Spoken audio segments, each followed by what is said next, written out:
Karnaphuli express, যেটা চট্টগ্রাম থেকে Saint মার্টিনের উদ্দেশ্যে, কক্সবাজার থেকে সেন্ট মার্টিনের উদ্দেশ্যে ছেড়ে আসে এইসব কর্ণফুলী এক্সপ্রেস।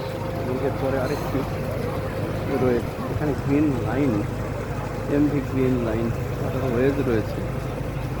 এটিও কক্সবাজার থেকে বিলাসবহুল একটি cruise Saint Martin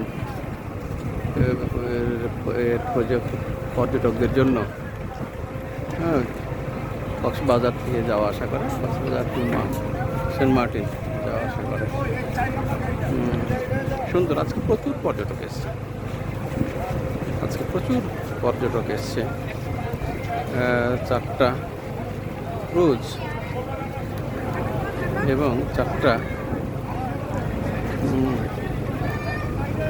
high luxurious waterways express এসছে। প্রচুর পর্যটক এবং এখানে খাওয়া দাওয়া রিসোর্ট, পুরো সেন্ট মার্টিন দ্বীপটাই। এখানে 4200 ভোটার রয়েছে, 10,000 জনবসতি অধ্যুষিত এলাকা, ছোটো একটা জায়গা। এটার দৈর্ঘ্য হচ্ছে 8.5 কিলোমিটার। আমি 500 টাকা দিয়ে একটা বাইক ভাড়া করেছি। 500 টাকাতে বাইক ভাড়া করে সমুদ্র বিলাস সহ এই পুরো সেন্ট মার্টিনের 4 সাইড দিয়ে পুরো এলাকা আমাকে বাইকে করে ঘুরিয়ে নিয়ে এসে আবার এই জেটি ঘাটে আমাকে পৌঁছে দিয়েছে। তাতে আমার প্রায় 1 ঘন্টা সময় লেগেছে। চমৎকার, চমৎকার লেগে, সুন্দর লেগেছে সব দৃশ্য দেখে।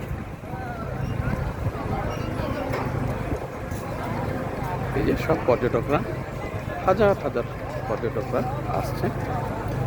সব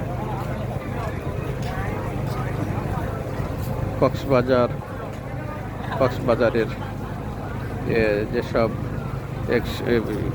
মেরিন এক্সপ্রেস আছে, কর্ণফুলী এক্সপ্রেস আছে, এইসব এক্সপ্রেস দিয়ে সব যাওয়ার জন্য শিপে উঠছে।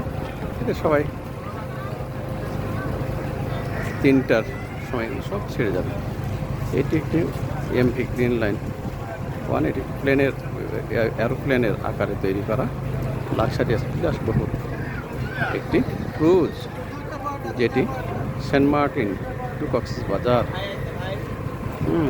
আপ ডাউন করে। এখানে সব সেফটির ব্যবস্থা আছে। সুন্দর, চমৎকার।